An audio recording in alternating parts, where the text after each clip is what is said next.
God the Father in heaven. Holy Mary.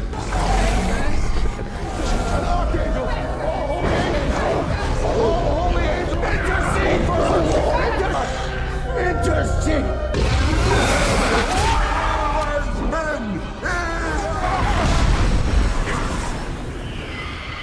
Assalamualaikum guys, balik lagi bareng admin di sini. Semoga dimanapun kalian berada selalu sehat ya.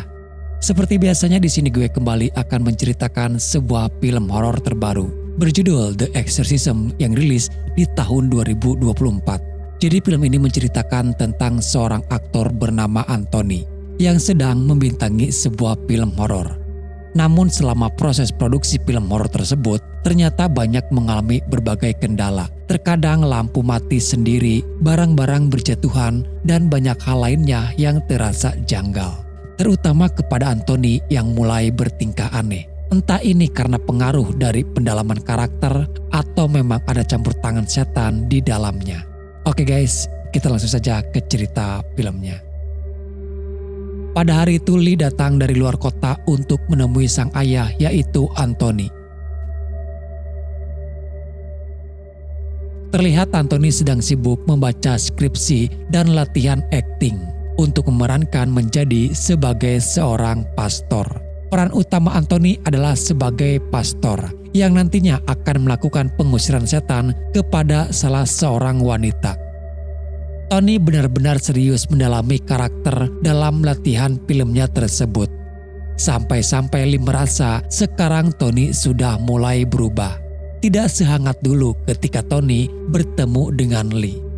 Tapi Lee cukup mengerti atas perubahan tersebut. Mungkin itu karena pengaruh peran yang dibawakan oleh Tony.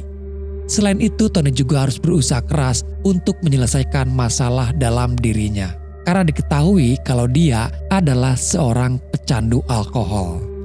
Sulit bagi dirinya untuk bisa terlepas dari semuanya itu. Tapi perannya sebagai pastor menjadikan dia akhirnya mencoba mendekatkan diri kepada Tuhan. Membuat pengakuan dosa atas semua dosa-dosa yang selama ini telah ia lakukan.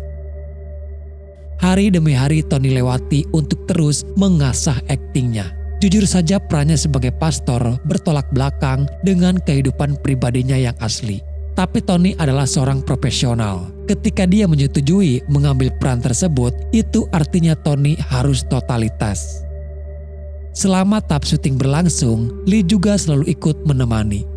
Peter sebagai produser sekaligus sutradara yang menggarap film tersebut meminta Tony untuk lebih menjiwai perannya. Peter ingin dalam dialog itu ada penekanan jika menyampaikan sesuatu yang penting. Intinya Tony dituntut untuk tampil sempurna. Bahkan Peter menyewa seorang pastor asli yaitu Josh Corner hanya untuk membimbing Tony, memberitahu Tony bagaimana seorang pastor menangani pasien yang kerasukan. Di hari berikutnya Tony sudah siap dengan aktingnya menjadi seorang pastor. Dia pun memakai pakaian layaknya seperti seorang pastor. Dan disinilah keanehan itu mulai terjadi. Tiba-tiba Tony mimisan, hidungnya mengeluarkan darah. Sesuatu hal yang belum pernah ia alami sebelumnya. Keanehan terjadi kembali ketika dia berada di rumah. Lee melihat Tony bertingkah aneh. Dia hanya terdiam di pojokan kamar. Merasa terheran, Lee mencoba untuk mendekati.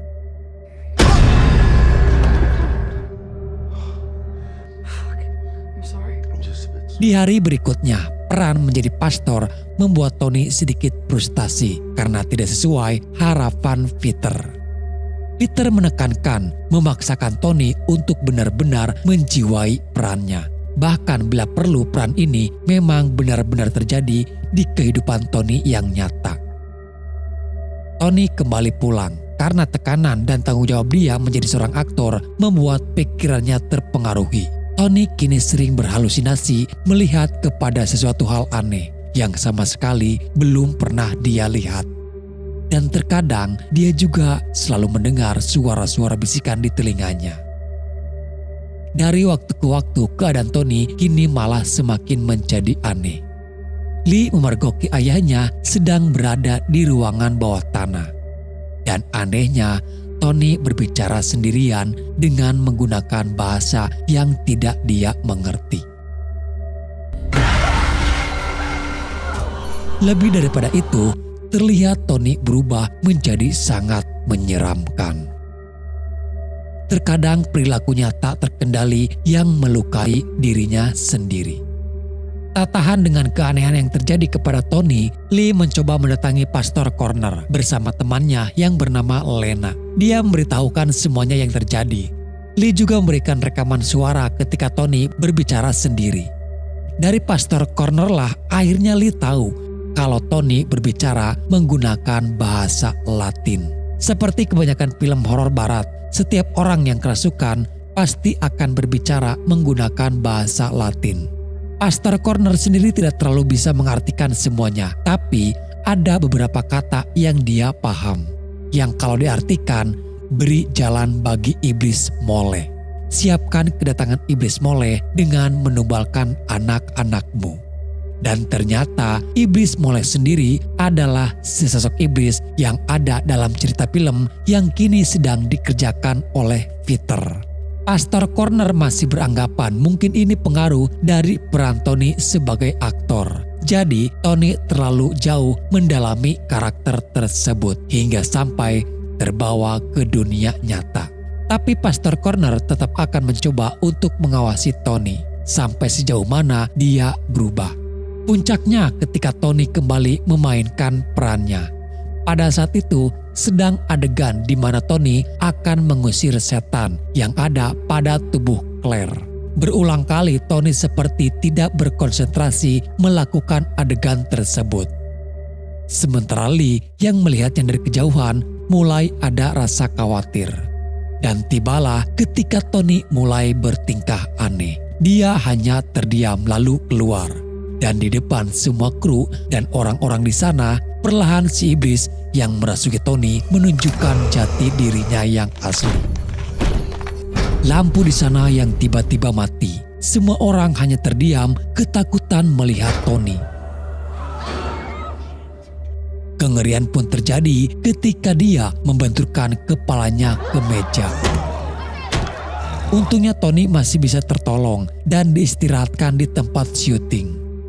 Di lain sisi justru adegan Tony itu membuat Peter terpukau karena itu yang dia inginkan, agar filmnya terlihat realistis dan dia tetap akan melanjutkan filmnya. Di sini mereka tak sadar kalau sesuatu mengerikan akan terjadi. Korban pertama yang tewas adalah kepada seorang aktor lainnya yang juga ikut dalam pembuatan film tersebut. Tony yang kini kerasukan mulai menyerang dan mencekiknya hingga tewas. Di rumah keadaan Tony sudah tak bisa terkendali. Roh jahat yang merasuki Tony sudah benar-benar menguasai tubuhnya.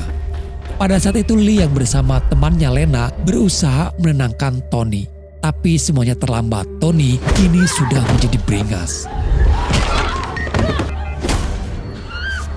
Bahkan setelah itu, Tony meloncat keluar melalui jendela. Walaupun Tony meloncat dari lantai gedung atas, tubuh Tony yang kerasukan tidak membuat dia mati. Lee kembali menemui Pastor Corner meminta bantuan.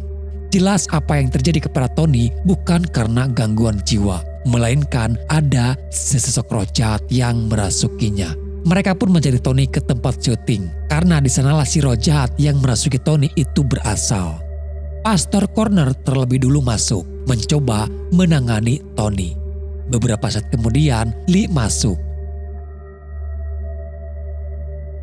Lalu tiba-tiba Tony muncul. Terlihat di sana ada Pastor Corner dan Lena. Tapi anehnya mereka hanya terdiam saja. Walaupun takut, Lee berusaha membuka Alkitab membacakan doa-doa. Tapi sepertinya itu percuma saja. Karena si roh jahat yang merasuki Tony pun hafal dengan ayat yang dibacakan oleh Lee. Si roh jahat mempengaruhi pikiran Lee, mengajak Lee untuk ikut bersamanya. Namun dia berusaha melawan agar tidak tergoda dengan setiap ucapannya. Untung saja Lee mengambil salib yang dibawa oleh Pastor Corner dan langsung menempelkannya di kepala Tony. Salib itu berhasil membuat Tony terpental. Dan di saat bersamaan, itu juga membuat Pastor Corner bersama Lena tersadar kembali. Si roh jahat kini mengincar kepada Pastor Corner.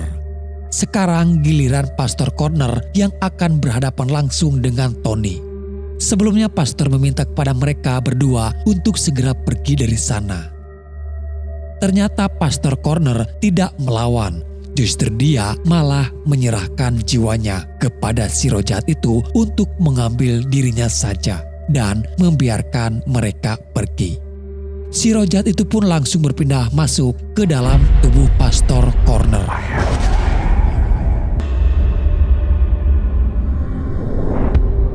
Tak lama kemudian, Tony tersadar kembali. Berbeda dengan Pastor Corner, justru di sini Tony melawan balik kepada si roh jahat. Walaupun dia bukan seorang pastor, tapi sebagai seorang aktor, Tony juga mempelajari tata cara bagaimana seorang pastor melakukan pengusiran roh jahat. Holy Mary.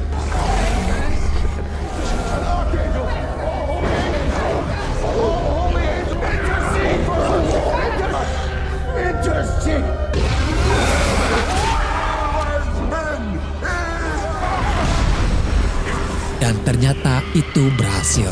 Walaupun di sini Pastor Corner harus menjadi korbannya, tewas bersama si roh jahat yang ada di dalam tubuhnya.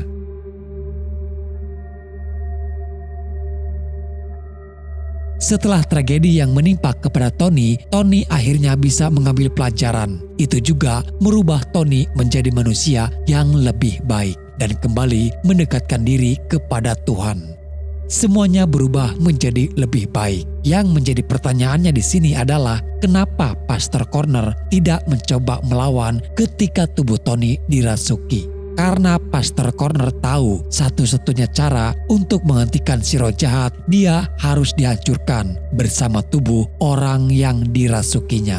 Itulah alasan kenapa Pastor Corner mengorbankan dirinya agar Tony bisa diselamatkan. Lalu di sini film pun selesai. Oke guys, jadi itulah alur cerita filmnya. Semoga apa yang ingin sampaikan dan ceritakan bisa sedikit menghibur dan menemani luang waktu kalian. Sampai jumpa di video selanjutnya. Salam dari admin dan bye-bye.